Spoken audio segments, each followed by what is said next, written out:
ओम नमः शिवाय। श्री शिव महापुराण विद्येश्वर संहिता अध्याय 9। महेश्वर का ब्रह्मा और विष्णु को अपने निष्कल और सकल स्वरूप का परिचय देते हुए लिंग पूजन का महत्व बताना। तो नंदिकेश्वर कहते हैं, तदंतर वे दोनों ब्रह्मा और विष्णु भगवान शंकर को प्रणाम करके दोनों हाथ जोड़ उनके दाएं बाएं भाग में चुपचाप खड़े हो गए। फिर उन्होंने वहां साक्षात प्रकट पूजनीय महादेव जी को श्रेष्ठ आसन पर स्थापित करके पवित्र पुरुष वस्तुओं द्वारा उनका पूजन किया। दीर्घ काल तक अविकृत भाव से सुस्थिर रहने वाली वस्तुओं को पुरुष वस्तु कहते हैं और अल्प काल तक ही टिकने वाली क्षण भंगुर वस्तुएं प्राकृत वस्तुएं कहलाती हैं। इस तरह वस्तु के ये दो भेद जानने चाहिए। किन पुरुष वस्तुओं से उन्होंने भगवान शिव का पूजन किया, यह बताया जाता है।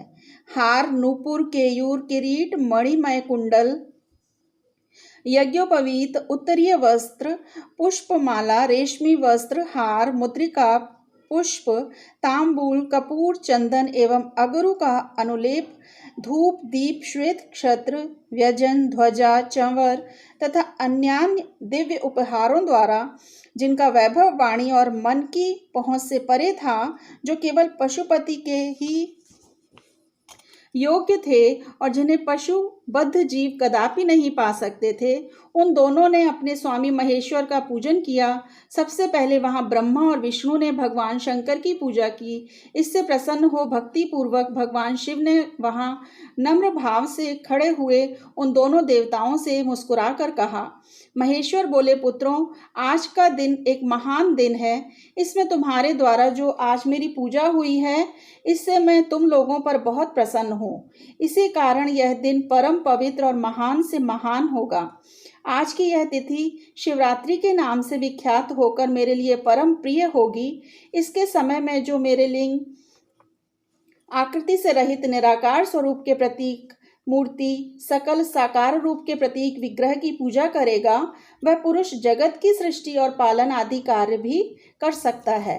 जो शिवरात्रि को दिन रात निराहार एवं जितेंद्रिय रहकर अपनी शक्ति के अनुसार निश्चल भाव से मेरी यथोचित पूजा करेगा, उसको मिलने वाले फल का वर्णन सुनो।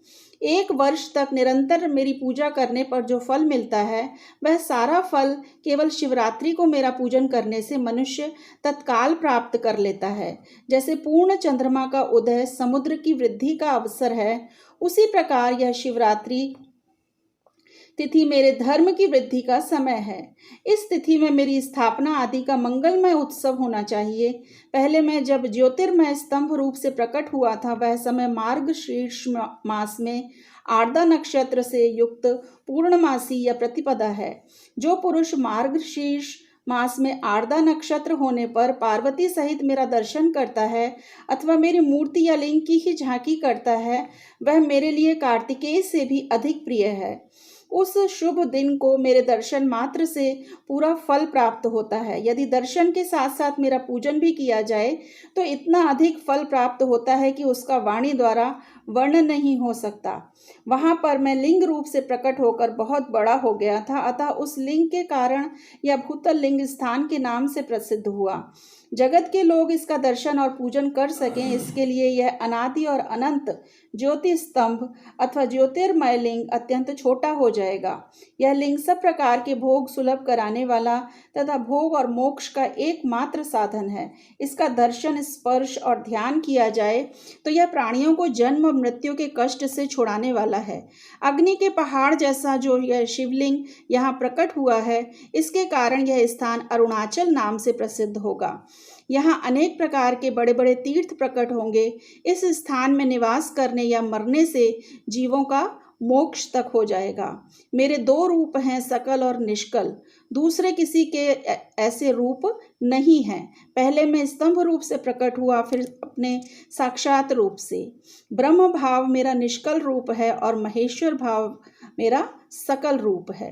ये दोनों मेरे ही सिद्ध रूप हैं। मैं ही परब्रह्म परमात्मा हूँ। कला युक्त और अकल मेरे ही स्वरूप हैं।